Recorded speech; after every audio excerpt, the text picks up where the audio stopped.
एक बार की बात है, कुछ साइंटिस्ट ने मिलकर के एक बहुत ही इंटरेस्टिंग एक्सपेरिमेंट किया। उन्होंने क्या किया कि एक बहुत बड़ा सा पिंजरा लिया, उसके अंदर 5 बंदरों को रख दिया और वहां पर एक सीढ़ी लगा दी।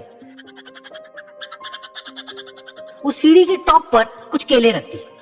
फिर उन साइंटिस्ट ने क्या किया कि जैसे ही कोई भी बंदर उस सीढ़ी पर चढ़ता केलों तक पहुंचने के लिए, तो ऊपर से ठंडे पानी की बारिश करने लग जाती।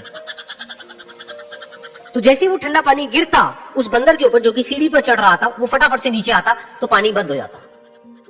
फिर दोबारा से कोई और बंदर उस सीढ़ी पर चढ़ता उन केलों तक पहुंचने के लिए, दोबारा से यही होता। दोबारा से ऊपर से ठंडे पानी की बारिश होती, वो बंदर जैसे ही नीचे आता दोबारा से बारिश बंद हो जाती।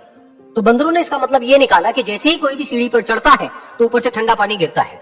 फिर उसके बाद में जैसे ही कोई भी बंदर उस सीढ़ी पर चढ़ने की कोशिश भी करता तो बाकी के बंदर सब इकट्ठे होकर के उसको पकड़ते, उसको मारते, उसको पीटते और उसको नीचे गिरा देते।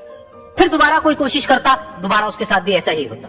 फिर उन साइंटिस्ट ने क्या किया कि उन 5 बंदरों में से एक बंदर को उस पिंजरे में से निकाला और उसकी जगह एक नए बंदर को उस पिंजरे के अंदर डाल दिया। अब उस बंदर को नहीं पता था कि यहाँ पर क्या खेल चल रहा है। उसको जैसे ही सीढ़ी के ऊपर वो केले नजर आए, वो फटाफट से उस सीढ़ी के ऊपर चढ़ने लगा। अब की बार साइंटिस्ट ने कोई बारिश नहीं करी, लेकिन फिर भी जो बाकी के बंदर थे उन्होंने इसको पकड़ा, सीढ़ी से नीचे उतारा और मारने पीटने लग गए। इस बंदर को समझ नहीं आया कि मेरे को क्यों मारा जा रहा है, तो उसने दोबारा कोशिश करी। जैसे उसने दोबारा कोशिश करी, दोबारा से उन 4 बंदरों ने वही किया। तो अब इस नए बंदर के दिमाग में क्या बैठ गया कि सीढ़ी पर चढ़ना मना है, अगर सीढ़ी पर चढ़ते हैं तो मार पड़ती है।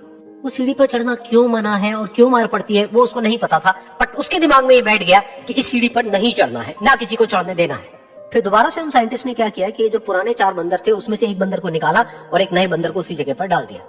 अब इस नए बंदर ने भी वही किया जो इससे पहले वाले ने किया था, यानी कि वो भागता हुआ गया, उस सीढ़ी के ऊपर चढ़ने की कोशिश करी, उन केलों तक पहुंचने की कोशिश करी। बाकी 4 इकट्ठे हो गए और उन्होंने उसको मारा पीटा, सीढ़ी से नीचे गिरा दिया। उसको कुछ समझ नहीं आया, उसने दोबारा कोशिश करी, दोबारा उसके साथ यही हुआ। और अब इस बंदर के दिमाग में भी यही बैठ गया कि सीढ़ी पर चढ़ना मना है और सीढ़ी पर चढ़ने से मार पड़ती है। फिर साइंटिस्ट ने एक एक करके जो पुराने 3 बंदर बचे हुए थे उसमें से भी एक एक करके उन बंदरों को निकाला और उनकी जगह पर 3 नए बंदर आ गए। अब ये 5 बंदर नए थे और किसी को भी ये नहीं पता था कि वो सीढ़ी पर चढ़ना मना क्यों है, लेकिन उन सबके दिमाग में बैठा हुआ था कि सीढ़ी पर चढ़ने से मार पड़ती है। तो कोई भी कोशिश नहीं कर रहा था, जबकि अब कोई ठंडे पानी की बारिश भी नहीं हो रही थी। वो चाहते तो आराम से सीढ़ी पर चढ़ते, केले तोड़ते और आपस में बांट करके खा लेते। बिल्कुल ऐसा ही हम लोगों के साथ भी होता है, यानी कि इंसानों के साथ भी होता है। हजारों साल पहले कोई प्रथा बनी होती है, कोई रीति रिवाज होता है जिसके पीछे कोई ना कोई वजह होती है, लेकिन वो वजह खत्म होने के बाद भी वो प्रथा चलती रहती है, वो रीति रिवाज चलते ही रहते हैं। किसी में इतनी हिम्मत नहीं होती है ये पूछने की कि हम क्या कर रहे हैं, क्यों कर रहे हैं, बस सबको ये पता होता है कि ऐसा ही होता है। तो वो एक्सपेरिमेंट जिसके बारे में अभी मैंने आप लोगों को बताया, यानी कि वो बंदरों का एक्सपेरिमेंट, उसमें तो बेचारे बंदर हैं, जानवर हैं, उनको नहीं पता है कि क्वेश्चन कैसे पूछते हैं। लेकिन अगर हम इंसान होने के बावजूद भी क्वेश्चन ना करें तो हमारे में और जानवरों में क्या फर्क है? सोचिए,